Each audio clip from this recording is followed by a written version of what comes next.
Hey everyone, and welcome to Almost Cancelled. I am Peter, that is Connor, and we are going to talk about Godless, episode 6. It is called Dear Roy. Full spoilers for the episode as always. So, no points for guessing that we finally get the letter read in this episode. Yeah, No points whatsoever. The first thing I want to bring up actually though is this used to be 6 episodes long, and that was what it was billed as for a long time, and then when it was about to go up, it's 7 episodes now. And we noticed the runtimes were all about an hour 10 minutes, all about 70 minutes, except 2 of them, which were 50 and 40 minutes, which were the last episode and this episode. And we theorised, as soon as we saw that, we said, I wonder if that was actually one big episode, but they decided that 90 minutes or so was too long, so they split it. And that's why we have 7 now. After watching 5 and 6, I'm convinced that's what happened. absolutely. It's when this started with more flashbacks Yeah. of Roy with Frank. I'm like, no, this is that. And it's even just the fact that Greg, like, he ran off at the end of last episode, and then this episode we see him get back to the press office, and he spreads the story in the newspaper that Roy is there. He's at LaBelle. Like, Yeah, this is all these 2 episodes of the calm before the storm. yeah, this is It's all one thing. Yeah, one big story, and I think that's partly why. I mean, last review's a bit short on the rest. I feel like this one will probably be as well, because again, it's just half of the whole thing. It is, yeah. But I think that's why last episode, well, it was good. It felt like, it's just everything's building up, but nothing really had like a climaxing point to it in the same way. There was no conclusion to any Yeah. characters in the same way as here. It's all conclusion. Yeah, it's all conclusion, and you feel like, no, we're really ramping up now to that final episode, that big final conflict, and how it's going to go down. So, where to start? Start with characters. I suppose we'll start with Roy's flashbacks and what's going Makes on there. sense. So, basically, I liked these flashbacks a bit more this episode. I feel like there was a Yeah. bit more to them, mainly because it was kind of like one of the big things that finally set him on a path of like, no, I don't want to be around Frank. I see what type of person he is, and it's the idea that the 2 brothers who we've seen are quite vicious. They tried to rape someone way back in the flashback in the first episode, or maybe the second episode, around there. Yeah. And we've seen that they're a bit more chaotic, if you will. They're chaotic evil, to go by D&D terms. Unstable. Yeah. And we see like when Frank and his team meet them for the first time, and they're all bloodied up, and they take them back to where they've came from, and it's this family's been slaughtered, including a dead baby. You see a dead baby in this episode, Yeah. And- yeah. That's not dark, is it? and it becomes really clear that it was these 2 brothers who did this. That they are unhinged and they killed their entire family brutally, Yeah. and so Frank's going with this story that someone else did it, and that these 2 just got away. But the other guys, the main sort of henchman with the beard's kind of like, nah, he knows that it was really them. Like, he actually says that. Yeah. And like, you just see, like, Frank comes out, Roy hears all this, and Frank comes out and he's like, oh, these 2 are part of our family now. What's ours is theirs. Their family. And you just see Roy's face, and it's like, this is the moment. It's like, maybe he's always suspected he's not been the greatest man in the world, but it's like, okay, But when he's willing to accept this. he's crossing a line that Roy's not comfortable with. And the rest of the episode is kind of about him wrestling, or at least the flashbacks are about him wrestling with that, where he goes back to Lucy. He's stolen this money, he gives it to her, and she keeps saying, oh, you must be so successful, you're the proof to all these children you can grow up and be great things, tell them why you're so successful. And he's just uncomfortable. It's like, no, he's with a lot of bad people and he stole that money. Just go with it. Or maybe he didn't steal it, maybe that's just what he's earned with the crew over the time. I don't know, because we know he's been stealing from them, but I don't know if that's necessarily before. I assumed that this was what he'd stolen, but then when I was watching it in the scene, but then when he goes back into the group after, because it feels like that's the moment he leaves them, is that scene after in the bar. yeah, When he's got the letter, one guy's like chastising him for it, and he's like just not happy. And it feels like the rest of the crew have all kind of noticed that he seems a bit higher and mightier. Well, from their perspective, obviously tells he's just a more decent human being. But and that guy tries to like sort of grab his arm on the way out, and Roy just unleashes and punches the crap out of him. That's the one who's got the bandage over the eye. We've seen him and on the crew. But that like was okay. This is the moment, and like Frank just sitting there trying to like, Roy, come over here. Let's just talk about this. So he's trying to like do it the calm way. credit to him, I guess. I don't know if I'd say credit to him. I think it's more. more I mean, Frank. It's almost his ego where he thinks he's strong enough of a father figure that he can just do this. but I mean, credit to him in the sense that he doesn't escalate the situation and make it much worse. He tries to calm it down. Yeah, I don't think it's for a good reason though. I don't think I don't think it is. I think this is more his fatherly manipulation. He thinks that's the power he's got, and he doesn't know. He's not aware that Roy's past that point where he's not going to listen to him anymore. Yeah, and he runs off. So that's kind of the flashback story, and we get that, and we get just Roy in the main timeline of the episode. He's leaving. Like, that's just him saying goodbye, and Truckee tries to talk him out of it. He's not happy. Roy tries to give him the toy gun, which, I mean, admittedly, I don't think it's actually needed given the rest of the episode, but at the time I was thinking, oh, that'll be the evidence why Frank knows he was here. it may still be that he knows he was at that place. Like, maybe he'll go up there snooping around and he'll see that and he'll say, oh, you were harbouring him, you yeah, okay, I see what you mean. Yeah. So it still could be in that same sense. goes for the letter, though. Oh, sure, yeah. Yeah, but I think it's maybe like they'll know to hide that because it's got his name on it, whereas the toy gun will be sitting there and they won't know that Frank's the one who gave him it, and Frank will know what that is. Yeah. Okay. You know, I can see it. I'm with you. It doesn't really matter, but it was the thought I had as he gave it to Truckee. I just want Truckee to bash Frank over the back of the head with it. Oh, so do I. I want Truckee to save the day, be the hero, as it were. But yeah, he has obviously his big riding off moment. It's beautiful, this big wide shot of him riding off. But before that happens, of course, he has this night with Alice. Alice comes into the barn, and it's not that she's trying to convince him to stay. I mean, she probably wants him to, but she isn't necessarily trying, because she knows that he has to do what he has to do. But she has this night where she's kind of like looking at all his scars and kissing them, and then he sees her big scar down the middle of her chest, and they have their night of romance that they've been kind of building to. Two broken people coming together because they've both got messed up pasts, and this is kind of where they are. I feel like, you mentioned that a lot of this episode is quite cliche, more so than even the show has been at times. And we've said since the start, it's not been doing necessarily original ideas, but this one really highlighted it to me. Yeah, no, I think that's fair. I think at this point, though, we're so into the characters, and again, it's handled in terms of filmmaking. Yeah, I'm not complaining at this point. It's just I really noticed it again because it was the main theme was playing, but the main theme was like a soft guitar, like really soul and like sort of romantic version of the main theme was playing as it was all happening. So it was all really well handled. I liked all that. I'll tell you what surprised me though, in terms of stuff I really liked, because I mean I liked parts of it, but I wasn't super into parts of it as well. Was the Mary teacher plot? Mm-hmm. I was surprisingly into how it wrapped up here.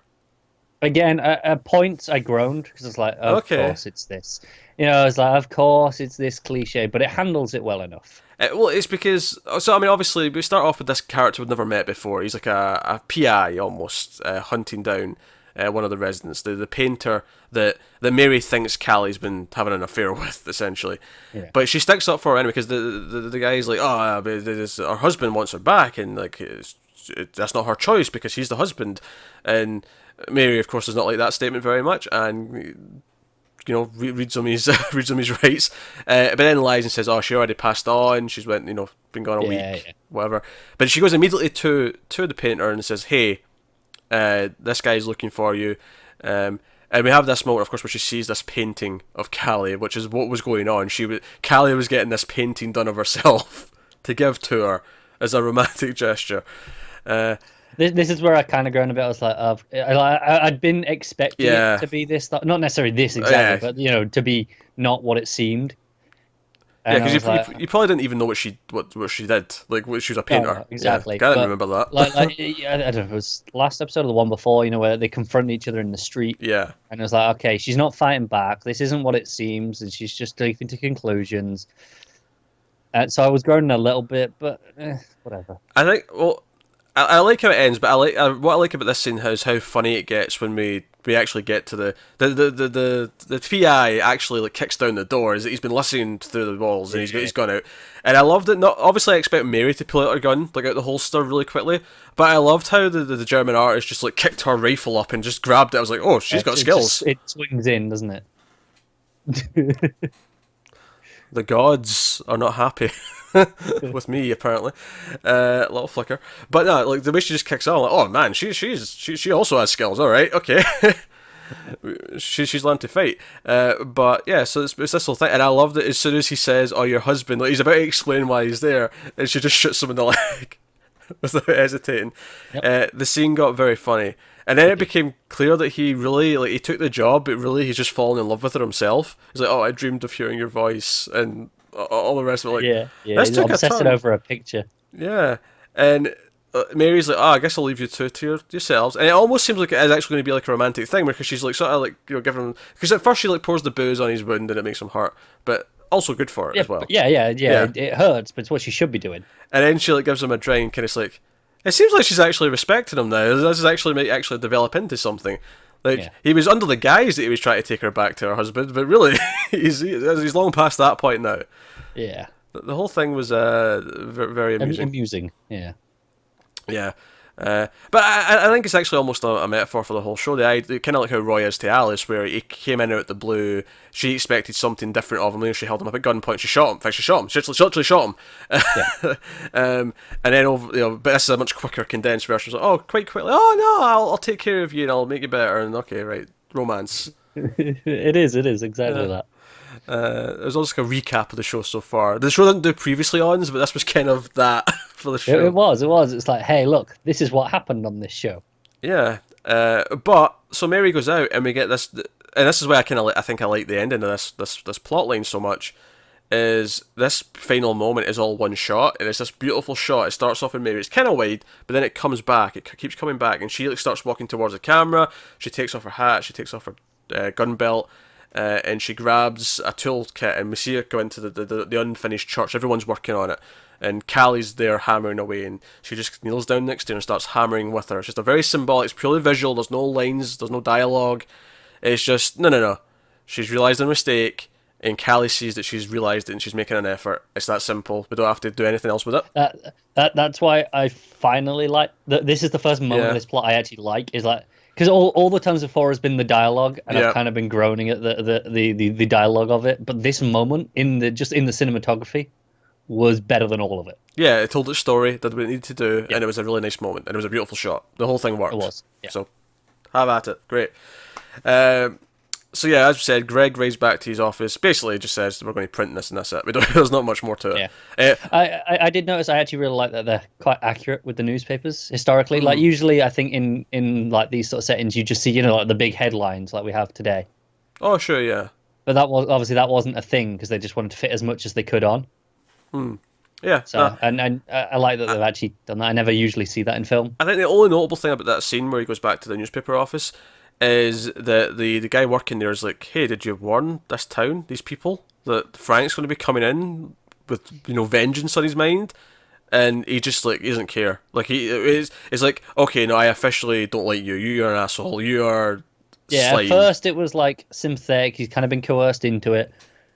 But now it's just like, no, you chose to do this. You chose to be a dick. Yeah, it's almost like he knows there's going to be a better story to write about if the town gets massacred. Like it feels that way. Sell papers. Yeah. Yeah. So that is the one main thing there. Bill's on his way back. Of course, he doesn't see the paper. We see someone else reading it, but he doesn't see it. Frank, of course, gets the paper. It's actually, again, it's a really funny little moment at the end of that scene where he's just like, "What the hell is LaBelle?" And that's just kind of what it ends on. But we see them all riding towards it. But anyway, and I think it's really interesting that they go after Roy's already left, because we were expecting a showdown between Roy and Frank. Well, we're still going to get that. What I would guess is going to happen is that Roy will get so far, will turn around and come back. Yeah, because he'll see the paper. He'll know he's going there. He'll be, oh shit, I need to go back and help them. Yeah, exactly. Yeah. But I think it's different to the way I was expecting it. It's rather than Roy just being there like he was, he has to make the choice to come back, because he could do nothing and just go to his brother. Which I think is better, because it makes him even more of a hero, because he makes the choice to go back. Yeah, it was one of those things where I wasn't really expecting that before this episode, but as soon as they started to say that he was packing up to leave, I got, oh, this makes complete sense. He's going to be he's going to be out of here, and then he's going to come back. Like, it just made sense to me once it became clear he was leaving. Exactly. So. It's just, does he return in time is the question. Oh, he absolutely does. I mean, I think the fight will have started already, but I think he'll be there in time It's who's dead and who's not is the question by the time he gets there. But he'll be there to at least win the final stretch of it, certainly. But no, that's really good stuff. Which of course leaves kind of just talking about the letter itself and what was in the letter. And what the message was, and we kind of nailed it last episode. I think we said it was probably the brother writing to say where he is and come out.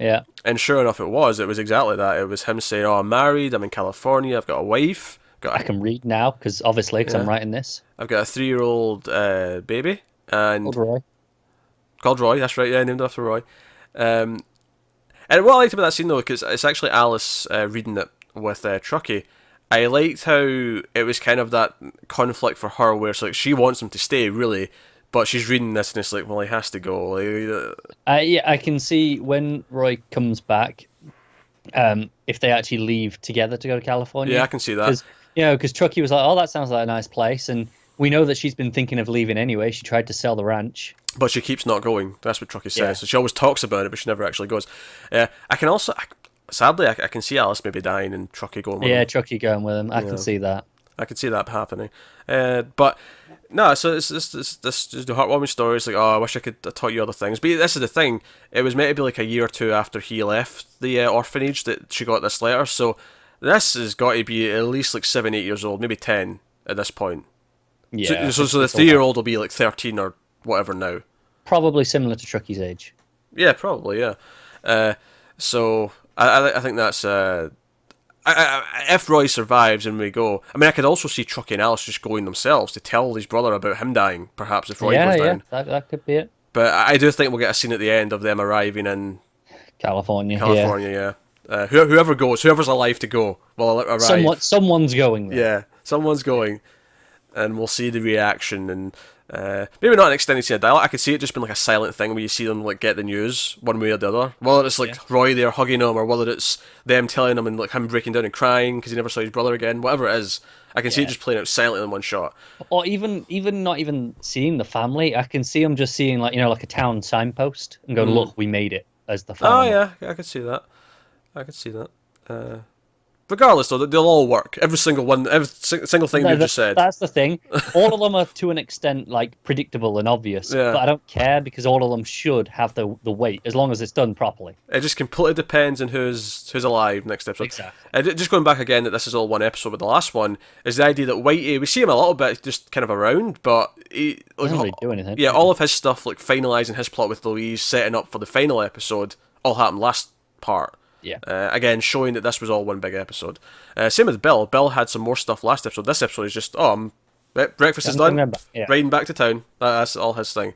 I'm not really complaining. It doesn't really matter. It's just... I think I would have preferred to just have had the 90-minute episode because this feels really clearly split. And I think it suffers for it. Or I think, more specifically, last episode suffers for it.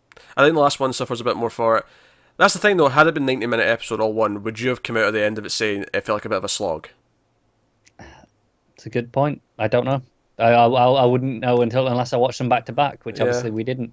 Yeah, but you might have done. So maybe I might have done. Maybe they looked at the cut and they said, "This is a bit of a slog. Let's cut it." Arguably, that's a case to maybe edit it down rather than to cut it in two. Yeah, there's an argument for that. There's an argument for maybe like cutting a couple of the flashbacks. Some are more important than others. Yeah. Funny thing about the flashbacks, I noticed as we were getting on in this episode, they were getting less and less desaturated. Yeah, they were still pretty desaturated with the last Roy one, but the one thing we've not talked about yet is the big final scene. We actually, because I didn't realise it was a flashback at first, because it went the opposite route. Instead of being desaturated, it was like brighter than ever. It was full colour, yeah. It wasn't even just full colour, it was like everything was slightly overexposed, there was like a bloom to it. It was like the complete opposite of the darkness of the desaturated flashbacks. So at first I thought it was like... Because at first I didn't recognise who the guy was at first. I thought, is this his brother in California? Is this why it's so sunny? Okay. But then it was like you started seeing like, the other characters we know, and it was like, oh, that's her with her husband's alive. Okay, this is the town when all the men were alive. Yeah, you see her pregnant. Yeah. It's like, okay. And you see Whitey, you see all these other people with their... You see Mary in a dress, which was like, okay, right, we're in the past. Right, there's no way this is present day or the future. And it's basically... Because I'll be honest, at first I was like, why are we getting this scene? Because it's basically all them walking to the mine for the men to all go off into the mine. Possibly for the first time, possibly they all die. So the first time or the last time, yeah. Yeah, but if it's the last time, why are they all going with all the wives together? Do they always have this ceremony going up to the mine every day when all the men are going to work? Like, everyone come Maybe. with them and cheer them on. Like, Yeah. At first I was like, why are we doing this scene? I didn't get it at first, but I do actually, upon reflection, I get what the point of it is. Go on. It's not really necessarily a plot reason. It's not telling us anything new. There's nothing in that sense from it. It's just kind of, like we said, this episode is like the right before the big thing is about to happen. This was that for this town. This was right before the entire world changed because of the disaster. Yeah, I think it's supposed to show, okay, this is the place at its best. This is at its, when it's this idyllic place, and then it got ruined by the mine. Yeah, the crisis. It's basically just it's saying the crisis is about to happen, and that's the same in the show. The crisis is about to happen. Exactly.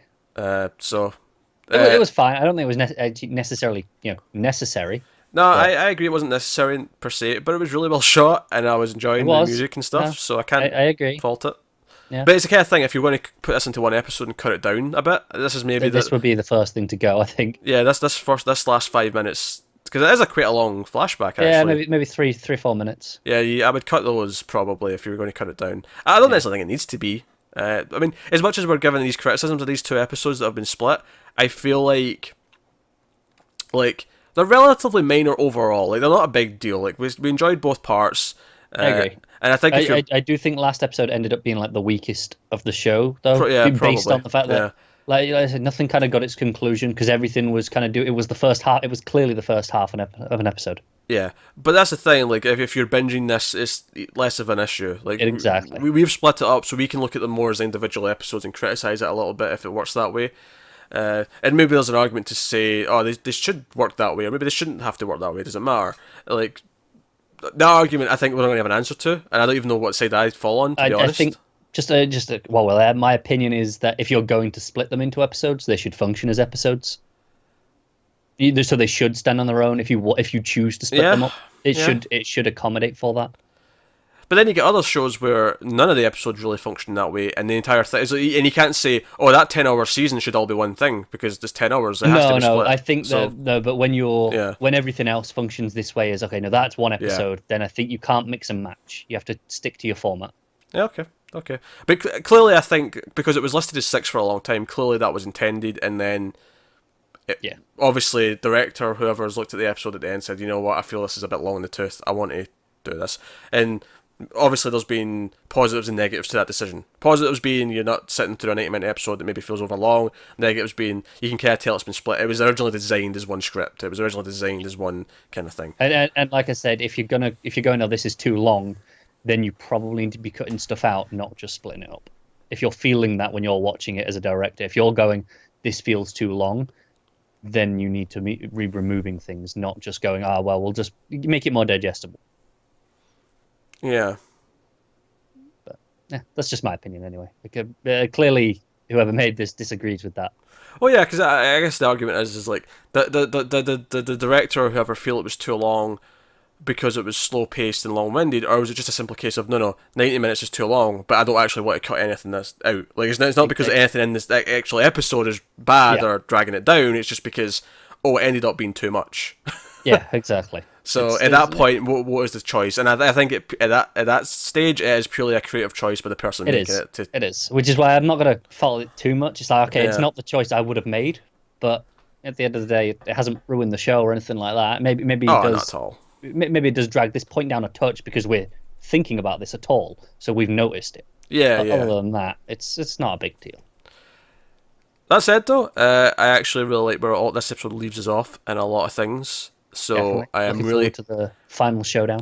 I do like the idea that this is basically just a Western movie that's been drawn out to like a 7-8 hour kind of journey, and the final episode really does feel like just the final act of a movie where we're getting into this final fight. It really feels like that. And you can kind of point at various other points and say that's kind of that part of the movie, but it's been extended to have all this extra stuff. And it's given us some more characters we can play with that we've set up throughout the time. So I'm really excited for the showdown. We should be doing that relatively soon. If all goes to plan, that should actually be tomorrow we're recording that. So it could go up late tomorrow or maybe early Thursday. depending on when the schedule lines up. But it should be soon. We should be done with it. So we're looking forward to the final. Let us know what you thought of episode 6 in the comments below. Like, subscribe, all that stuff. Get us on the Twitters at mailed_fuzz for channel updates. If you want to support the channel, support everything we do here, you can go over to patreon.com/mailedfuzztv. You can get that link in the description along with some others, and you can also get the link to the Patreon in the corner of the video. But otherwise, that is us. So thank you once again for watching. Keep watching TV, guys. Netflix aren't giving us a break because we've already started Dark, which is overlapped. And hopefully nothing else overlaps, but we're worried that Black Mirror makes Shadow drop. But hey. Yeah. So, busy time. Netflix keeping us busy, but when it's all good shows, we can't really complain that much. Exactly. So, thanks very much once again. Keep watching TV, guys. Have you got any vanilla?